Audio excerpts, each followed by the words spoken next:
नमस्कार, बहुत स्वागत है आपका न्यूज रूम लाइव में। आपके साथ मैं हूं सोनाली सिंह। बुलेटिन की शुरुआत करेंगे बड़ी खबर के साथ। जेडीयू के लिए आज और कल का दिन बेहद महत्वपूर्ण है, जहां पर आज राष्ट्रीय परिषद की बैठक होने वाली है जेडीयू कार्यालय में। वहीं पर कल जेडीयू का खुला अधिवेशन होगा। इन दोनों कार्यक्रमों में सीएम नीतीश कुमार और जेडीयू के राष्ट्रीय अध्यक्ष ललन सिंह शामिल होंगे। इन दोनों कार्यक्रमों का मुख्य उद्देश्य जेडीयू की मजबूती है। तो कल और आज का दिन जेडीयू के लिए बेहद महत्वपूर्ण। पार्टी के प्रदेश अध्यक्ष उमेश कुशवाहा के मुताबिक इस अधिवेशन में पूरे देश से पार्टी के 200 प्रतिनिधि हिस्सा लेंगे। राष्ट्रीय परिषद की बैठक को आज सीएम नीतीश कुमार संबोधित करेंगे और आज और कल होने वाली बैठकों में 2025 के रोड मैप पर चर्चा की जाएगी। इस बात पर महामंथन होगा कि महंगाई, बेरोजगारी और सांप्रदायिकता को मुद्दा बनाकर किस तरह बीजेपी को 2024 में सत्ता से बाहर किया जाए। हालांकि जेडीयू के लिए ऐसा करना बिल्कुल आसान नहीं है। इसके पीछे कई कारण हैं। जो सवाल उठ रहे हैं वो ये है कि 2024 में नीतीश कुमार की नैया आखिर कैसे पार लगेगी। तो 2024 के रोड मैप को लेकर राष्ट्रीय कार्यकारिणी की बैठक शुरू हो रही है और आज से 2 दिवसीय चलने वाले राष्ट्रीय कार्यकारिणी की बैठक और खुले अधिवेशन में कई बातों पर चर्चा होगी। और ये तस्वीरें जो हम आपको दिखा रहे हैं, ये कई राज्यों से आए हुए जो प्रतिनिधि हैं वो हाथों में गुलाब लेकर के देखिए स्वागत के लिए यहाँ पे पहुंचे हैं। केरल से, तमिलनाडु से और कई राज्यों से, पौंडीचेरी से भी यहाँ पे पहुंचे हैं। तो ये एक तस्वीर जो है जदयू में एक दिखाई पड़ रही है। इन लोगों से बात करते हैं। आप कहाँ से आए sir? I am from Kerala. Kerala से आ रहे। तो यहाँ पे कहा जा रहा है कि 2024 में नीतीश कुमार के राष्ट्रीय स्तर पर क्या राजनीति होगी, क्या उनको लेकर के आपको क्या लगता है? Definitely there is a socialist coordination coming up in the state of India. So there will be definitely a coordination and we are hoping for a better performance in the आप कहाँ से आए? I am coming from Tamil Nadu. I am president of Tamil Nadu JDU. क्या कहेंगे sir, आज यहाँ पे आए हैं, कई बातों पर चर्चा होंगी और नीतीश कुमार को लेकर के See, we are coming for national executive meeting. Our proposal is our Nitish Kumar is coming for the election. He will be a candidate of Prime Minister. So we are very eager to next PM Nitish Kumar confirmed. आप कहाँ से आए sir? I am Pondicherry State President. Nitish Kumar ji compulsory 7th prime minister Janata Dal में। अभी India में 3 party Janata Dal, BJP, Congress government. But मेरा government Morarji, second Morarji मेरा नीतीश कुमार जी। First Morarji Desai, Sharan Singh, Chandrashekhar, Deve Gowda, IK. Gujral आएगा 6th prime minister Janata Dal में। अभी 7th prime minister Nitish Kumar ji compulsory आएगा। हम लोग पूरा तमिलनाडु नहीं, पूरा देश में कश्मीर से कन्याकुमारी तक आज के डेट में एक ही उम्मीदवार है जो प्रधानमंत्री का, वो नीतीश कुमार जी है। ये सिर्फ हमारा जनता दल यूनाइटेड पार्टी की तरफ से नहीं बोल रहे हैं। जो गांव-गांव में जो लोग हैं, उदाहरण से देखने से आप जो शराब जो है पूरे देश में, बिहार में बंद किया हुआ है। ये बहुत जरूरी है पूरा देश में बंद करना। ये बिहार के अंदर बंद किया है, ये पूरा देश में बंद होना है। ये सिर्फ नीतीश जी से हो सकता है। हमारा प्रधानमंत्री नीतीश जी बनेंगे और ये सब बंद होगा। इसके बाद देश पूरा सुधार होगा, ये हमारा उम्मीद। ये अब देखिए पूरे देश भर से आए हुए जो जदयू के प्रतिनिधि हैं, उनका मानना है कि नीतीश कुमार जो है वो अगले पीएम होंगे और कार्यकारिणी में भी इसे लेकर के बैठक होगी। और शराबबंदी जिस ढंग से बात की है, इसका खुला समर्थन देश भर से इनके जो कार्यकर्ता हैं उनको भी मिल रहा है। कैमरा पर्सन सुबोध के साथ रवि एस नारायण, न्यूज 18 पटना। और वहीं देखिए, जेडीयू की बैठक पर जल संसाधन मंत्री संजय झा की ओर से भी बयान दिया गया है। उन्होंने साफ तौर पर कहा है कि ये बैठक कई मायनों में काफी महत्वपूर्ण है और इस बैठक में कई मुद्दों पर चर्चा भी की जाएगी। साथ ही नीतीश कुमार जिस विपक्षी एकता की बात करते हैं, उस पर भी महत्वपूर्ण चर्चा की जाएगी। जेडीयू की 2 दिनों की महत्वपूर्ण बैठक होने वाली है। कहा जा रहा है इस बैठक में इस बात पर भी चर्चा होगी कि नीतीश कुमार राष्ट्रीय राजनीति में जाएंगे और वहां तमाम लोगों को, तमाम दलों को एकजुट करेंगे जो विपक्षी दल है। हमारे साथ बिहार सरकार के मंत्री संजय झा जी हैं। मंत्री जी, ये बताइए कि आज से 2 दिनों की आप लोगों की बैठक है, काफ़ी महत्वपूर्ण है पार्टी के लिए, संगठन के लिए, और ख़ास तौर पर जो आप लोगों ने कहा था कि नीतीश कुमार देश भर में जितनी विपक्षी ताकतें हैं उनको एकजुट करेंगे, क्या लगता है इस पर भी आप लोग मजबूती से बात करेंगे? बिल्कुल, इसलिए कि जब मुख्यमंत्री जी दिल्ली गए, विभिन्न विपक्षी पार्टी के लोगों से मिले और सबका सकारात्मक समर्थन था इस बात को लेके कि उसका मॉडलिटीज फार्मूला जो भी हो, जिस तरीके से ये बने, लेकिन एक सहमति बन रही थी कि विपक्ष का भी वॉइस होना चाहिए, इकट्ठा दिखना चाहिए और 2024 में इस तरीके से लड़े जो सेंटर में जो सरकार चल रही है उसको डिसलॉज कर सके। और ये इनिशिएटिव नीतीश कुमार जी ने लिया है। दिल्ली में जितने विपक्ष के लोग हैं ऑलमोस्ट वो सबसे मिले थे और मुझे लगता है कि सब जगह सकारात्मक ही जवाब इस लाइन पर मिला था। और जो नेक्स्ट ईयर है, क्योंकि अब चुनाव तो 2024 में, अब 1-1.25 साल रह गया, तो अगले साल जरूर इस मुहिम में जो उन्होंने शुरुआत की है उसको और धारदार तरीके से इस पर काम किया जाएगा। आपकी पूरी पार्टी भी इसमें लगेगी, चूंकि नीतीश कुमार यदि एक अभियान चलाते हैं तो पूरी पार्टी को लगना होगा, और 2 दिनों की बैठक भी काफ़ी महत्वपूर्ण है। हाँ, इम्पॉर्टेंट बैठक है। हमारे नए राष्ट्रीय अध्यक्ष का जो इंडोर्समेंट है इसमें होता है खुले अधिवेशन में, और जो सरकार का कामकाज है, आगे पार्टी को कहाँ और काम करना है, आगे नॉर्थ ईस्ट में भी इलेक्शन है, राष्ट्रीय पार्टी कैसे बने, तो इन सब चीज़ों पर डिस्कशन होता है। और ख़ास करके 2024 में सब लोगों को इकट्ठा कर सकें, वो भी एक लाइन पार्टी का रहा है लगातार। और मुझे लगता है कि नीतीश कुमार जी ने जो अभियान शुरू किया है, जो उनके पिछले दिल्ली यात्रा में दिखाई पड़ रहा था, तो इस अभियान को और धारदार तरीके से इस पर आगे काम किया जाएगा। तो बिल्कुल माना जा रहा है कि जदयू की बैठक के बाद जो अभियान नीतीश कुमार ने शुरू किया था उस अभियान को और तेज किया जाएगा, क्योंकि अब संगठन के स्तर पर भी जदयू में इस बात पर चर्चा होगी कि आगे कैसे रणनीति बनानी है। शैलेंद्र, न्यूज़ 18 पटना। और अब बात करते हैं हार के लड्डू की। देखिए, जीत के बाद तो हर कोई लड्डू बांटता है, लेकिन हार के बाद जो आपको अभी तस्वीर दिखाने जा रहे हैं उसे देखकर आप चौंक जाएंगे। दरअसल जिस तरीके से कुडनी विधानसभा उपचुनाव में मुकेश सहनी की पार्टी वीआईपी की हार हुई, लेकिन उसके बावजूद भी मुकेश सहनी अब हार के लड्डू बांट रहे हैं, और हार के लड्डू बांटने वो कुडनी के लिए रवाना भी हो चुके हैं। 2 तस्वीरों के जरिए आप देखिए, कुडनी में आज हार के लड्डू मुकेश सहनी की ओर से बांटे जाएंगे। आपको बताते चले कि 1 टन लड्डू लेकर मुकेश सहनी जो है वो कुडनी के लिए रवाना हो चुके हैं। कुडनी जाने से पहले उन्होंने क्या कुछ कहा, हमारे सहयोगी ने उनसे बात की, जरा सुनिए। जीत के बाद मिठाइयां बांटते आपने देखा होगा, सुना भी होगा, लेकिन हार के बाद कोई मिठाई बांटे ये बिहार में पहली बार देखा जा रहा है। और मुकेश सहनी जो है अपने कार्यकर्ताओं के बीच ये मिठाई बांटने के लिए निकल रहे हैं, और ये तस्वीरों में हम आपको दिखा रहे हैं कि गाड़ियों में 1 टन जो है वो घी के लड्डू जो है वो यहाँ पे ले जाया जा रहा है कुडनी, और कुडनी में ले जाकर यहाँ पे मिठाइयाँ बांटी जाएंगी। और सिर्फ एक गाड़ियों में नहीं, कई गाड़ियों में भरकर ये मिठाई के जो पैकेट्स हैं वो ले जाए जा रहे हैं। लेकिन सबसे बड़ा सवाल है कि जब उम्मीदवार अगर हारा है तो फिर किस बात की खुशी है। मुकेश सहनी हमारे साथ है, ये हार के बाद जो है वो मिठाई बांटने का क्या है? ये देखिए, आपके नज़र में ये हार हो सकता है, लेकिन मेरे नज़रिए से मैं देख रहा हूँ कि मेरा जीत है कि पहली बार मैं चुनाव लड़ा कुरहनी क्षेत्र में, और एक तरफ महागठबंधन का साइज आप देखिए अपने आप में, जिसका राज्य में सरकार हो, एक तरफ एनडीए देखिए जिनके देश में प्रधानमंत्री हो, और इतने बड़े शक्ति के सामने में मैं अकेले लड़ा और वहाँ पे हमें हमारे पार्टी को 10,000 वोट हमें प्राप्त हुआ। हम जिनके हक अधिकार के लिए लड़ रहे हैं वो मेरे साथ मजबूती से साथ दिखा, और इसके लिए लेकिन आप तो बीजेपी को हराने के लिए लड़ रहे थे। नहीं, आप अपने मंचों पे खुल करके भी विरोध किया, ये बात सही लेकिन है वो बीजेपी जीती, उसके बावजूद आप मिठाइयाँ बांट, बधाई दे दिया। देखिए, इससे पहले हम बोछा में भी हमने मिठाई बांटा था, ये कोई नया पहली बार नहीं बांट रहे हम। बोछा में भी हारने के बाद हमने मिठाई बांटा, यहाँ संजोग से बीजेपी जीत गए तो भी उनको हमने बधाई दिया, और मुझे कोई लेना देना नहीं कि बीजेपी। हाँ, ये बात सही है कि महागठबंधन के सामने में बीजेपी से ज्यादा मैं नफरत करता हूँ। कह रहा है कि मिठाई बांटने का पीछे सबसे बड़ा कारण है 2024 पे आपकी नजर है। निश्चित तौर पे 24 पे भी है और 25 पे भी नजर है।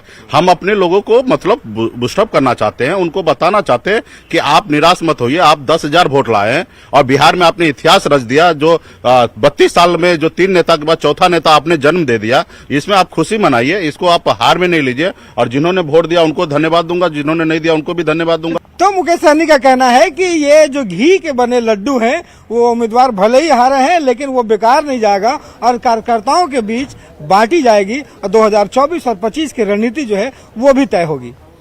कैमरा पर्सन सुबोध के साथ रवि एस नारायण, न्यूज 18 पटना। और बड़ी खबर आपको गोपालगंज से बताते चले, जहां पर 20 मजदूरों से भरा ऑटो नदी में पलट गया। यहां पर 20 मजदूरों की हालत इस वक्त गंभीर बताई जा रही है। सभी का इलाज अस्पताल में जारी है। तो 20 मजदूरों से भरा ऑटो नदी में पलटा है। यह हादसा फुलवरिया थाना क्षेत्र के बथुआ बाजार के पास की बताई जा रही है। बताया ये भी जा रहा है कि ऑटो पर 20 महिला और पुरुष मजदूर सवार थे जो जख्मी बताए जा रहे हैं। ये सभी मजदूर श्रीपुर से अमठा स्थित कोल्ड स्टोर में आलू चुनने जा रहे थे और इसी दौरान चालक अनियंत्रित हो गया और ऑटो सोना नदी में जा गिरा। हादसे के पीछे की वजह ये बताई जा रही है कि ऑटो पर क्षमता से अधिक लोग सवार थे। गनीमत ये रही कि नदी में पानी कम था, जिसकी वजह से अभी तक जान माल के हताहत होने की जानकारी नहीं मिली है। से लाइन अंठा जात रही से ना आलू बिने कोल्ड स्टोर में 20 जना रही है। सब 5 आदमी वही में दबा गए रहन और आदमी कुछ आदमी गाय बा, ज्यादा चोट बा।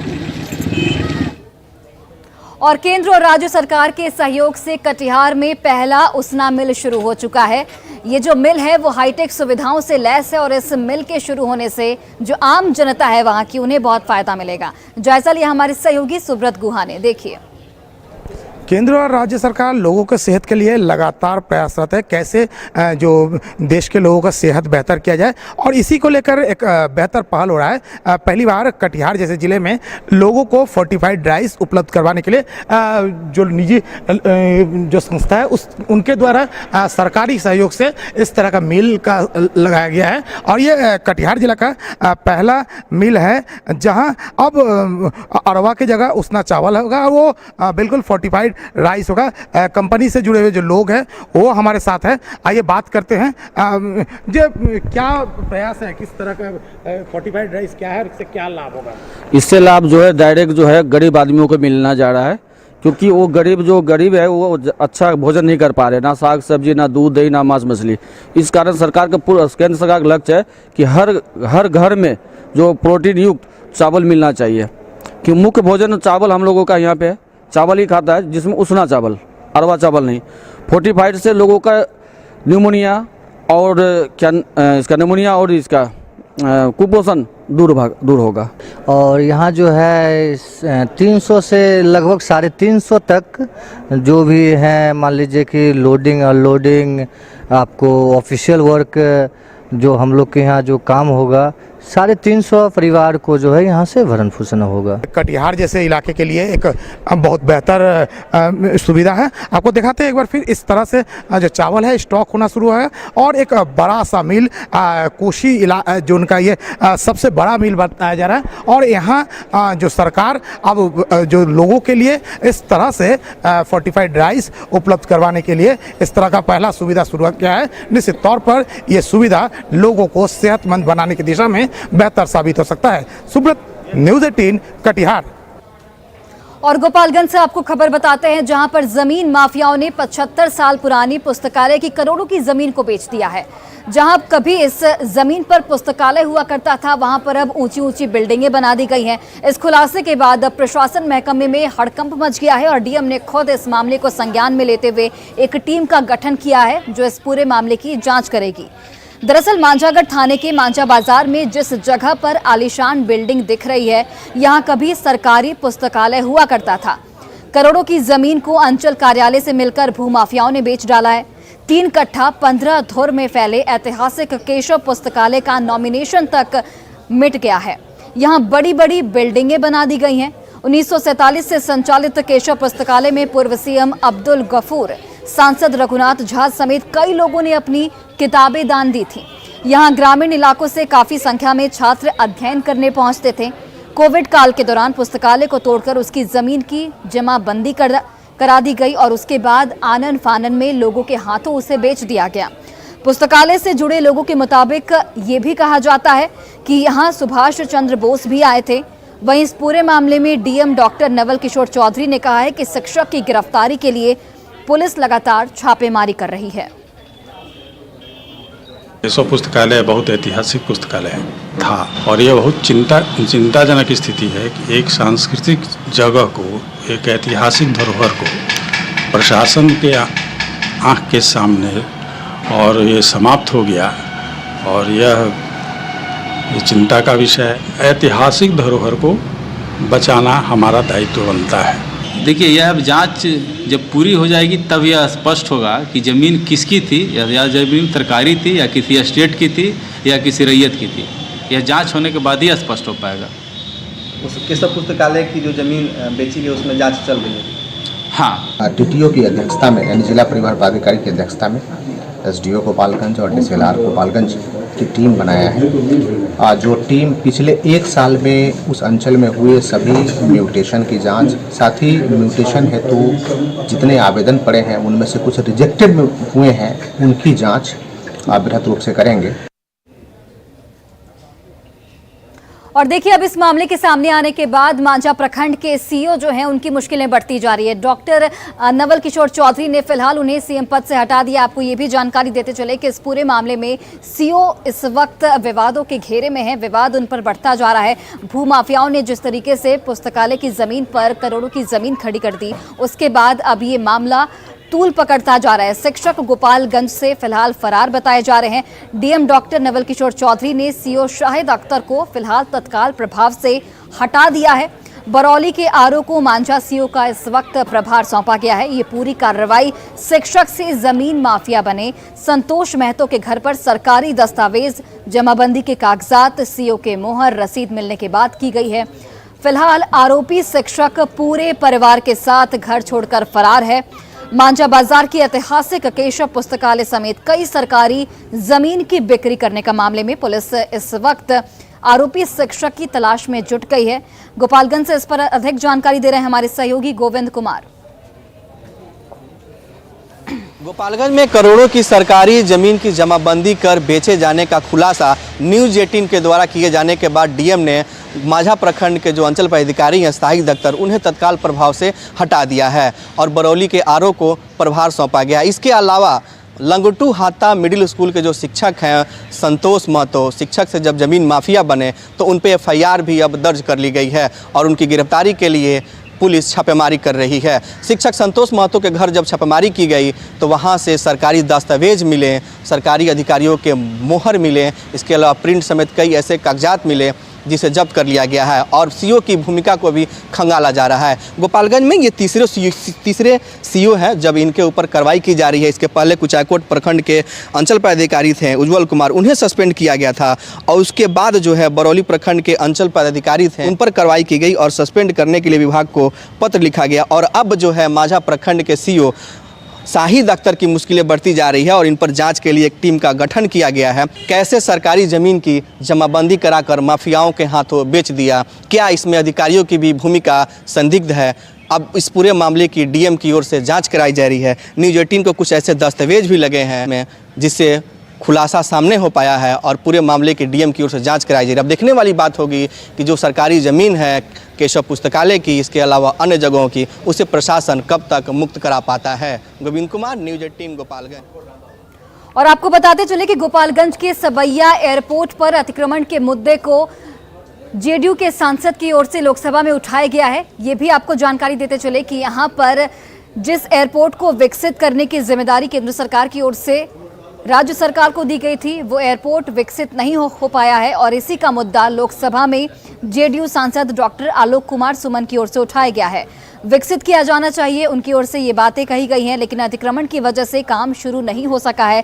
सांसद ने ये भी कहा कि सबैया एयरपोर्ट की जमीन रक्षा मंत्रालय की है और इसीलिए जमीन संबंधित दस्तावेज जिला प्रशासन को सौंपी जाए ताकि अतिक्रमण को हटाया जा सके।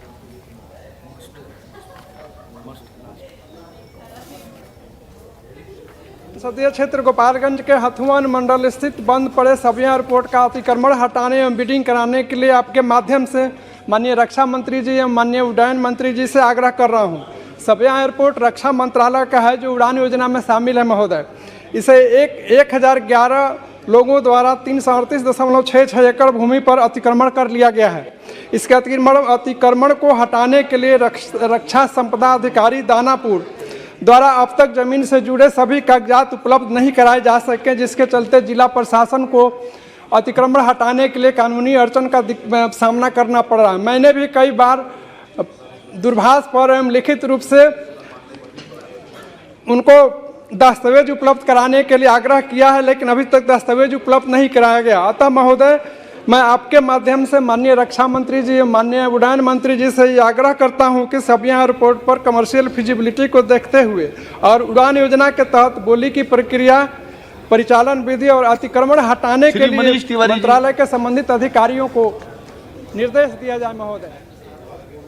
और राजधानी पटना के गांधी मैदान में वुड्स प्रदर्शनी का आयोजन किया गया। आपको बताते चले कि इस आयोजन का जो उद्घाटन है वो खुद मंत्री समीर महासेठ ने किया। यहां पर आप तस्वीरों के जरिए भी देखिए, समीर महासेठ ने इस आयोजन का, इस कार्यक्रम का उद्घाटन किया। गांधी मैदान में ये प्रदर्शनी लगाई गई जिसमें आधुनिक सामान और सामानों को बनाने वाले मशीनों की प्रदर्शनी लगाई गई। इस दौरान उन्होंने कहा कि राज्य सरकार सभी जिलों में भारी संख्या में उद्योगों को लगाने की कोशिश कर रही है, जिससे मजदूरों को स्थानीय स्तर पर रोजगार मिल सके। टारगेट है बिहार के हर एक जिलों में कहीं भी जाएं तो 100 नहीं 500 उद्योग का हम लोग शिलान्यास या उद्घाटन करें, ताकि वो 500 लोग 10 लोग का भी रोजी रोजगार देंगे। तो उससे कैलकुलेशन कर लीजिए। और आइए अब आपको दिखाते हैं गाड़ी चलाने वालों के लिए एक महत्वपूर्ण और बड़ी खबर। इस समय की बड़ी खबर, वेल्वोलिन लेकर आया है ऑल क्लाइमेट एडवांस और all climate premium full synthetic engine oil, जो कि सुटेबल है हर कार के लिए और दे बेहतरीन ड्राइविंग एक्सपीरियंस। तो आइए लोगों से पूछते हैं उनकी राय। Valvoline all climate full synthetic engine oil डालने से मेरे कस्टमर की कार ठंड में हाथ सेल्फ स्टार्ट हो जाती है और बैटरी की लाइफ भी बढ़ जाती है। वेल्वोलिन और climate premium engine oil perfect car से लेकर पावरफुल एक्सयूवी सभी गाड़ियों के लिए परफेक्ट है।